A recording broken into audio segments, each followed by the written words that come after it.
ग्रामदैवत शिवयोगी सिद्धरामेश्वराच्या पदस्पर्शाने पुनीत झालेल्या या नगरीमध्ये आज या ठिकाणी आपल्या सर्वांना याच्यासाठी बोलवलं आहे. काँग्रेस पक्ष हा फार जुना पक्ष आहे. या पक्षाने देशाला स्वातंत्र्य मिळवून दिलं. हे 4 हुतात्मे आहेत. हुतात्मा शिंदे, हुतात्मा सारडा, हुतात्मा अब्दुल कुर्बान हुसेन आणि हुतात्मा मल्लप्पा धनशेट्टी. या 4 काँग्रेसच्या नेत्यांनी येरोड्याच्या जेलमध्ये 12 जानेवारी 1931ला फासावर गेले. त्या देशाला स्वातंत्र्य मिळवून देण्यासाठी महात्मा गांधींच्या नेतृत्वाखाली, पंडित जवाहरलाल नेहरूंच्या नेतृत्वाखाली या देशाला स्वातंत्र्य मिळालं. 70 वर्ष राज्य केलं आणि अनेक मोठ्या मोठ्या चळवळीच्या माध्यमातून असो, मग धरण असतील किंवा रस्ते असतील, पाण्याची व्यवस्था असेल, अनेक गोष्टी स्वातंत्र्यानंतर काँग्रेसने केलेलं आहे. आणि सोलापूर महानगरपालिका ही तर ऐतिहासिक नगरपालिका त्यावेळी ठरली. कारण अगोदर नगरपालिका होती. माणिकचंद शहा यांनी महात्मा गांधींच्या पुकारलेल्या असहकार चळवळीच्या मान्य करून सोलापूर शहरामध्ये यावेळी इथं सिंधीचे बनं होते. ब्रिटिशांचे बनं त्यावेळी तोडण्यामध्ये पुढाकार घेतला होता शंकर शिवदारेंना गोळी लागली आणि ते धारातीत पडले. ही चळवळ सोलापुरातून चालू झाली. काँग्रेसची चळवळ सोलापुरात, देश पेटला होता पण सोलापुरात फार मोठ्या प्रमाणात चळवळ चालू झाली. त्याच्यानंतर माणिकचंद शहा याने नवी पेठेत असलेल्या नगरपालिकेच्या इमारतीवरती तिरंगा लावून त्या ठिकाणी आम्ही स्वतंत्र झालेलो आहोत असं त्यांनी 3 दिवस झेंडा त्या ठिकाणी लावून त्यांनी दाखवून दिलं देशाला की बाबा आम्हाला स्वातंत्र्य पाहिजे. आणि स्वातंत्र्याची चळवळ त्यावेळी सोलापुरातून पेटली. असं काँग्रेस आज, या काँग्रेसचं परिस्थिती या शहरामध्ये आपण पाहतोय की केंद्रामध्ये भारतीय जनता पार्टीचं राज्य आलेलं आहे. महाराष्ट्रामध्ये भारतीय जनता पार्टीचं राज्य आलं मित्रपक्षाला मिळून. आज सोलापुरात देखील आज या ठिकाणी काँग्रेसला पिछेहाट झालेली आहे. मनाला वाईट वाटतं की काँग्रेसचे आमचे कार्यकर्ते आम्ही कुठं कमी पडलो याचा आम्ही विचार करीत आहोत.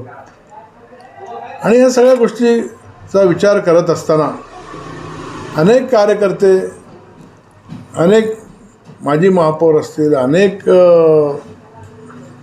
काँग्रेसचे ज्येष्ठ नेते असतील, त्यांचं म्हणणं एवढंच आहे की आपण कुठंतरी कमी पडतो आणि त्याच्याकरता सोलापुरातलं काँग्रेस पक्षाचं जे नेतृत्व आहे, अध्यक्षपद, हे अध्यक्षपद बदललं पाहिजे असं त्यांचं सगळ्यांचं म्हणणं पडलेलं आहे. तर याबाबत पक्षश्रेष्ठीला देखील आम्ही त्यांच्या कानावरती या गोष्टी घातलेल्या आहे. तर जोपर्यंत ह्या गोष्टी लवकर होत नाही तोपर्यंत काँग्रेस परत एकदा उभारी घेऊ शकणार नाही असं आम्हाला वाटतं. कारण आमदारकीच्या निवडणुकीमध्ये त्यावेळी अध्यक्षांना कोणाला तरी प्रभारी करा आणि सगळ्यांना त्या ठिकाणी मदत होईल असं सांगितलं होतं, पण ते राहून गेलं. परवा कॉर्पोरेशनच्या इलेक्शनमध्ये देखील ही यंत्रणा व्यवस्थित राबली गेली नाही. आता आरिफ शेख साहेब इथं आहेत, आपण बघतोय.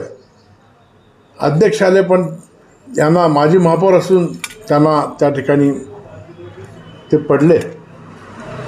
सांगायला वाईट काय वाटतं की फक्त 2 नगरसेवक आले. काँग्रेसच्या इतिहासामध्ये आजपर्यंत सगळ्यात कमी आलेले हे फक्त 2च नगरसेवक आहेत. तर शेवटी नैतिकता आहे. नैतिकतेची जबाबदारी स्वीकारून ज्याने त्यांनी काम केलं पाहिजे असं मला वाटतं. तर आता गटनेते पदाची जबाबदारी त्यांच्यावरती पडलेली आहे. निश्चितपणे महानगरपालिकेत ते चांगलं काम करतील, महापालिका गाजवतील अशी आशा मी त्यांच्याकडून करतो. आणि या काँग्रेस कमिटीच्या शहर जिल्हा काँग्रेस कमिटीच्या जो काही कारभार आहे त्याच्याकरता वेगळी कमिटी करून त्या ठिकाणी बदल करणं महत्त्वाचं आहे. याच्याकरता मी आज आपल्यासमोर मी श्रेष्ठींना देखील विनंती करतो. तुमची काय मागणी आहे? अध्यक्षांनी राजीनामा द्यावा, नैतिक राजीनामा द्यावा असं मागच्या वेळी शहर जिल्हा काँग्रेस कमिटीची जेव्हा मीटिंग झाली त्या मीटिंगमध्ये सर्व जे काही नगरसेवकांना तिकीट दिलं होतं त्या सगळ्यांना बोलून चिंतन शिबिर त्यावेळी प्रणितीताईंनी घेतलं होतं. अनेक लोकांनी त्यावेळी जमून त्यावेळी सगळ्यांनी मागणी केलेली आहे. सगळ्यांनीच मागणी केलेली. अनेक लोकांनी त्यांनी राजीनामा द्यावा म्हणून सांगितलं आणि ते देखील मागच्या वेळी मुलीच्या लग्नानंतर मी करतो असं त्यांनी हरिभाईंना पण बोललं, मला सगळं सांगितलं एवढं झाल्यानंतर मी करतो म्हणून ते बोलत होते. तर निश्चितपणे त्यांनी राजीनामा द्यायला पाहिजे असं माझं वैयक्तिक मत आहे. कारण आता एक महापालिकेची जबाबदारी आहे. एक व्यक्ती एक पद या उक्तीत ठरून माननीय अनेक आमचे ज्येष्ठ नेत्यांना आम्ही विनंती केलेली आहे. बघू आता पुढं काय होतं आहे. जे आतमध्ये खतखत आहे ते मी उघडपणे बोलतो. लोक कार्यकर्ते नेते मंडळी बाकीचे कोण बोलायला तयार नाही. तर त्याच्याकरता मी आज आपल्यासमोर हे निवेदन करतो. खतखत होऊन आलं पण बाहेर येणं झालं आहे. खतखत बाहेर येणं झालं आहे कारण परिस्थिती अशी निर्माण झालेली आहे. खासदारांवरती आज टीका होते. खासदारांनी मिटिंग घेतली कशासाठी की बाबा कार्यकर्त्यांना धीर द्यावा. आपण 2 पावलं मागं जाऊ म्हणून आलेलो आहोत. पण पुढं जात असताना आपण 2 पावलं आपण मागं घेतलेले आहेत असं सांगून त्यांनी पक्षांतर्गत सर्व कार्यकर्त्यांना त्यांनी त्या ठिकाणी धीर द्यायचा प्रयत्न केला. परंतु पालकमंत्र्यांनी या ठिकाणी त्याची रिॲक्शन कारण नसताना वेगळ्या संस्कृतीने त्यांनी दिलेलं आहे. 50 पावलं पडून देखील पाय वरती राहिले असं म्हणणं हे संस्कृतीला शोभण्यासारखे तेच सांगू ना. त्याच्यावरतीच येतो नितीन मी त्याच्यावरतीच येतो की एवढी मोठी टीका झाली. मला पालकमंत्र्याच्याबद्दल तर हे करायचंच आहे. पण एवढी मोठी टीका टिप्पणी झाली असताना काँग्रेस कमिटीत खतखत बाहेर का आली नाही? काय काँग्रेस कमिटीचे सर्व कार्यकर्ते गप्प बसले. एकटी सुमन जाधवनी फक्त स्टेटमेंट दिलं ह्याच्यावरती, बाकी कुणीच स्टेटमेंट दिलं नाही. अध्यक्षांचं काम होतं त्यावेळी. त्याने अशा पद्धतीनं चुकीचे स्टेटमेंट जेव्हा एखाद्या आपल्या खासदारावरती येतात तेव्हा त्या ठिकाणी तुटून पडलं पाहिजे. त्यांनी माफी मागायला लावली पाहिजे होतं.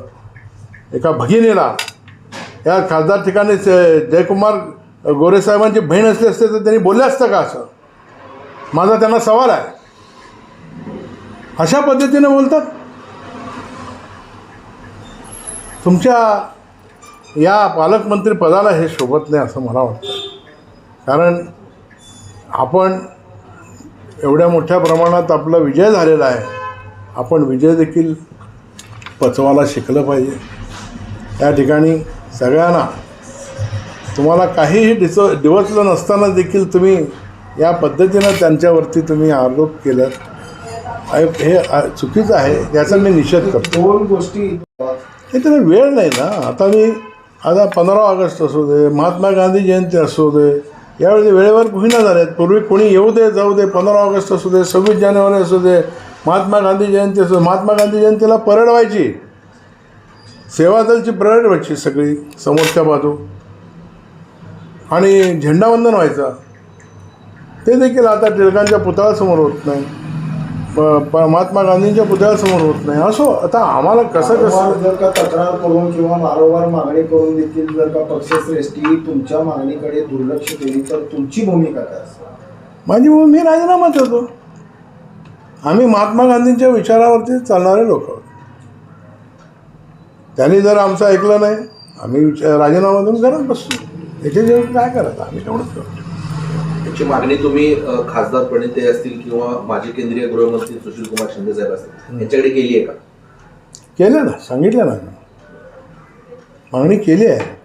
मागणी केल्यामुळे बघूयात म्हणतो आता येणार आहे. तर मी प्रणितीताईंशी काय बोललो नाही या संदर्भात. मी शिंदे साहेबांशी बोललो नाही. का प्रणितीताईबरोबर तुमचं कम्युनिकेशन झालं नाही माझं. झालं नाही का जमत नाही? नाही बोलतो ना. असं कसं न जमायचं कारण काय आहे? मग 26 तारखेला का निघून आलं? 26 तारखेला का निघून आलं? कुठून? काँग्रेस कमिटी. काँग्रेस कमिटीचा झेंडावंदनाचा टाईम 8:30 वाजता होता. इथं कोणी येऊ दे, कोणी जाऊ दे, झेंडावंदन 8:30 वाजता व्हायला पाहिजे, ही आजपर्यंत काँग्रेसची परंपरा आहे. असं एकदा अप्पासाहेब ब्रह्मनाळकर यांनी देखील एक नेता मोठा येणार होता, पण वेळेवरती तो झेंडावंदन झाला याचा मला अभिमान वाटतो. आणि त्याच्यानंतर मला 3 ठिकाणी जायचे होते. माझे देखील टाईम ठरलं होतं आणि तो कार्यक्रम झाला. तो कार्यक्रम 8:30 त्यांनी नंतर 9ला डिक्लेअर केला. प्रणितीताई थोड्या कामात होत्या, त्यांना यायला वेळ झाला, त्याच्यामुळे झेंडावंदन उशिरा झाला.